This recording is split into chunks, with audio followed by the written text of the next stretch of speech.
ന്യൂസിലാൻഡിലുണ്ടല്ലോ ഏകദേശം 10.1 million hectare forest ഉണ്ടെന്നാണ് പറയുന്നത്. അതിൽ 8 മില്യണോളം നേറ്റീവായിട്ടുള്ള ഫോറസ്റ്റും ബാക്കിയുള്ളത് പ്ലാന്റേഷൻ ഫോറസ്റ്റും, അതായത് വുഡിന് വേണ്ടിയിട്ട് നട്ടുവളർത്തിയ മരങ്ങളാണുള്ളത്. അപ്പോൾ അങ്ങനെ നോക്കുമ്പോൾ രാജ്യത്തിൻ്റെ ഏകദേശം 38% വരുന്നത് ഫോറസ്റ്റാണ്. ഇനി ആ ഒരു പ്ലാന്റേഷൻ ഫോറസ്റ്റിൻ്റെ 96% പ്രൈവറ്റ്ലി ഓൺഡാണ്. പിന്നെ അത് യൂസ് ചെയ്യുന്നതാണെങ്കിൽ കൊമേഴ്ഷ്യൽ ടിമ്പർ പ്രൊഡക്ഷന് വേണ്ടി മാത്രമാണ് ആ ഒരു പ്ലാന്റേഷൻ ഫോറസ്റ്റ് യൂസ് ചെയ്യുന്നത്.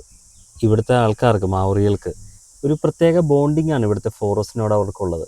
അവർ വിശ്വസിക്കുന്നത് ഇങ്ങനെയാണ്, ക്രിയേറ്റർ, അതായത് മനുഷ്യനെ ക്രിയേറ്റ് ചെയ്ത ആരാണോ ക്രിയേറ്റ് ചെയ്തത് അവർ ഫോറസ്റ്റിനെയും മനുഷ്യനെയും ഒരുപോലെ ക്രിയേറ്റ് ചെയ്തു, എന്നിട്ട് അവർ തമ്മിലൊരു എവർ ലാസ്റ്റിംഗ് ബോണ്ട് ഉണ്ടാക്കി എന്നാണ് പറയുന്നത്. ഈ ഒരു വുഡൻ ട്രാക്കാണ് നമുക്ക് അവസാനം വരെ ഉള്ളത്.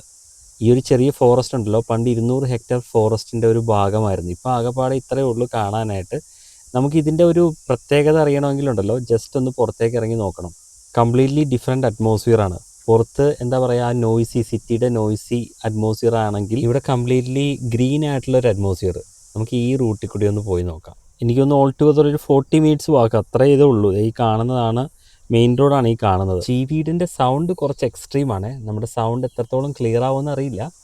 നേരത്തെ ഇത് 200 ഹെക്ടർ ഉണ്ടായിരുന്നപ്പോഴേ എനിക്ക് തോന്നുന്നൊരു 3 കൈൻഡുള്ള ട്രീസാണ് ഉണ്ടായിരുന്നത്. കഹിക്കാറ്റിയ, റിമു, മാറ്റായി എന്നൊക്കെ പറഞ്ഞിട്ടുള്ളൊരു മരങ്ങൾ. റിമൈനിങ്സ് ആണ് ഉള്ളതെങ്കിലും പക്ഷെ നമുക്ക് പെട്ടെന്ന് ഐഡൻറ്റിഫൈ ചെയ്യാൻ പറ്റില്ല. ഇതാണ് വേറൊരു എക്സിറ്റ് വരുന്നത്. ഇതും ഒരു മെയിൻ റോഡാണ്. ആ മെയിൻ റോഡിലേക്ക് വന്നപ്പോൾ ആ ഒരു അറ്റ്മോസ്ഫിയർ മാറി, ആ നോയ്സി അറ്റ്മോസ്ഫിയർ ആയി.